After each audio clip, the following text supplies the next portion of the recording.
ಇಂದಿನಿಂದ ಗ್ರೇಟರ್ ಬೆಂಗಳೂರು ಪ್ರಾಧಿಕಾರ ಅಸ್ತಿತ್ವಕ್ಕೆ ಬಂದಿದೆ. ಇನ್ನು ಬೃಹತ್ ಬೆಂಗಳೂರು ಇತಿಹಾಸ ಪುಟವನ್ನ ಸೇರ್ಕೊಂಡಿರೋದು. ಈ ಮಧ್ಯೆ ವಿಪಕ್ಷಗಳು ಈ ವಿಚಾರವಾಗಿ ಕೆಂಡವನ್ನ ಕಾರ್ತಿವೆ. ಕಾನೂನು ಸಮರಕ್ಕೆ ಮುಂದಾಗ್ತಿದೆ. ಆ ಕುರಿತ ಡೀಟೇಲ್ ರಿಪೋರ್ಟ್ ಇಲ್ಲಿದೆ. ಬಿಬಿಎಂಪಿ ರದ್ದು, ಇನ್ಮುಂದೆ ಜಿಬಿಎ ಕಾರುಬಾರು. ಗ್ರೇಟರ್ ಬೆಂಗಳೂರು ಪ್ರಾಧಿಕಾರ ಅಸ್ತಿತ್ವಕ್ಕೆ ವಿಪಕ್ಷ ಕೆಂಡ, ಸರ್ಕಾರ ಉತ್ಸಾಹ, ಕಾನೂನು ಸಮರಕ್ಕೆ ಕೇಸರಿ ತಯಾರಿ. ಕೊನೆಗೂ ಗ್ರೇಟರ್ ಬೆಂಗಳೂರು ಪ್ರಾಧಿಕಾರ ಅಸ್ತಿತ್ವಕ್ಕೆ ಬಂದೇ ಬಿಡ್ತು. ಇಂದಿನಿಂದ ಬಿಬಿಎಂಪಿ ಬದಲಿಗೆ ಗ್ರೇಟರ್ ಬೆಂಗಳೂರು ಪ್ರಾಧಿಕಾರ ಜಾರಿಗೊಳಿಸಿ ಸರ್ಕಾರ ಅಧಿಸೂಚನೆ ಹೊರಡಿಸಿದೆ. ಕಳೆದ ಅಧಿವೇಶನದಲ್ಲಿ ಕಾಂಗ್ರೆಸ್ ವಿಪಕ್ಷಗಳ ಜಟಾಪಟಿಗೆ ವೇದಿಕೆಯಾಗಿದ್ದ ಜಿಬಿಎ ಕೊನೆಗೂ ಜಾರಿಯಾಗಿದೆ. ಬಿಬಿಎಂಪಿ ಅಸ್ತಿತ್ವ ಕಳೆದುಕೊಂಡಿದ್ದು ಕನಿಷ್ಠ 3 ಪಾಲಿಕೆ ರಚಿಸಿ ಅದರಡಿ ಬೆಂಗಳೂರು ಆಡಳಿತ ನಡೆಸಲು ಸರ್ಕಾರ ಮುಂದಾಗಿದೆ. ಈ ಸಂಬಂಧ ಬೆಂಗಳೂರಿನಲ್ಲಿ ಮಾತಾಡಿದ ಸಿಎಂ ಸಿದ್ದರಾಮಯ್ಯ ಗ್ರೇಟರ್ ಬೆಂಗಳೂರು ಆಡಳಿತ ಕಾಯ್ದೆ ಜಾರಿಯನ್ನು ಸ್ವಾಗತಿಸಿದ್ದಾರೆ.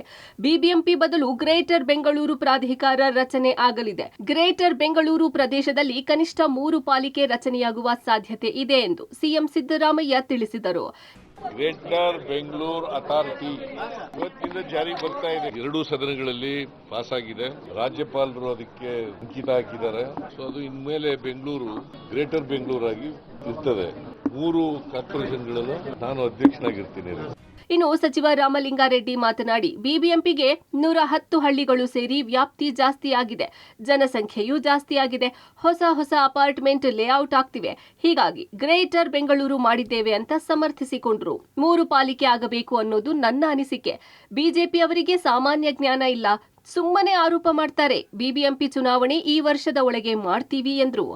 ಗ್ರೇಟರ್ ಬೆಂಗಳೂರು ಇವತ್ತು ಅಸ್ತಿತ್ವಕ್ಕೆ ಬರುತ್ತೆ. ಈಗ ಪಾಪ್ಯುಲೇಷನ್ ಬೆಂಗಳೂರು ನಗರದ್ದೇನೆ 1,40,00,000 ಆಗಿದೆ. ಸುಮಾರು ಒಂದು 15 ರಸ್ತೆಗಳು ಬೆಂಗಳೂರಿಗೆ ಬೇರೆ ಬೇರೆ ಕಡೆಯಿಂದ ಬರುತ್ತೆ. ಅಲ್ಲಿ ಅಪಾರ್ಟ್ಮೆಂಟ್ ಬರ್ತಾ ಇದೆ, ವಿಲ್ಲಾಸ್ ಬರ್ತಾ ಇದೆ, ಲೇಔಟ್ಗಳು ಆಗ್ತಾ ಇದೆ. ಜನರ ಹಿತದೃಷ್ಟಿಯಿಂದ ಅಡ್ಮಿನಿಸ್ಟ್ರೇಷನ್ನು ನಮಗೆ 3 ಮಾಡಿದ್ರೆ ಚೆನ್ನಾಗಿರುತ್ತೆ ಅಂತ ನನ್ನ ಅಭಿಪ್ರಾಯ. ಈಗ BJP ಅವರಿಗೆ ಸಾಮಾನ್ಯ ಜ್ಞಾನ ಕಡಿಮೆ. ಎಲೆಕ್ಷನ್ನು ನನ್ನ ಅಭಿಪ್ರಾಯದಲ್ಲಿ ಈ ವರ್ಷದ ಕೊನೆಯಷ್ಟೊತ್ತಿಗೆ ಮಾಡಬೇಕು. ಇತ್ತ ಗ್ರೇಟರ್ ಬೆಂಗಳೂರು ಪ್ರಾಧಿಕಾರಕ್ಕೆ ಬಿಜೆಪಿ ತೀವ್ರವಾಗಿ ವಿರೋಧಿಸಿದೆ. ವಿಪಕ್ಷ ನಾಯಕ ಆರ್ ಅಶೋಕ್ ಮಾತನಾಡಿ ಕೆಂಪೇಗೌಡರ ಬೆಂಗಳೂರು ಒಡೆಯಲು ಕಾಂಗ್ರೆಸ್ ಸಂಚು ಮಾಡಿದೆ. ಬಿಬಿಎಂಪಿ ಚುನಾವಣೆ ಮುಂದೂಡಲು ನಾಟಕ ಆಡ್ತಿದ್ದಾರೆ. ಅವರು ಎಷ್ಟು ಅವಧಿ ಅಧಿಕಾರದಲ್ಲಿ ಇರ್ತಾರೋ ಗೊತ್ತಿಲ್ಲ.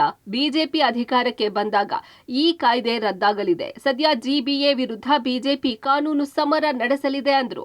ಇನ್ನು ಶಾಸಕ ಅಶ್ವತ್ಥ ನಾರಾಯಣ್ ಮಾತನಾಡಿ ಜಿಬಿಎ ಬೆಂಗಳೂರು ಅಭಿವೃದ್ಧಿಗೆ ವಿರುದ್ಧವಾಗಿದೆ. ಬಿಜೆಪಿಯಿಂದ ಹೋರಾಟ ನಡೆಸಲಾಗುವುದು ಅಂದ್ರು. ಇನ್ನು ಜೆಡಿಎಸ್ ಸಹ ಗ್ರೇಟರ್ ಬೆಂಗಳೂರು ಪ್ರಾಧಿಕಾರಕ್ಕೆ ತೀವ್ರ ವಿರೋಧ ವ್ಯಕ್ತಪಡಿಸಿದೆ.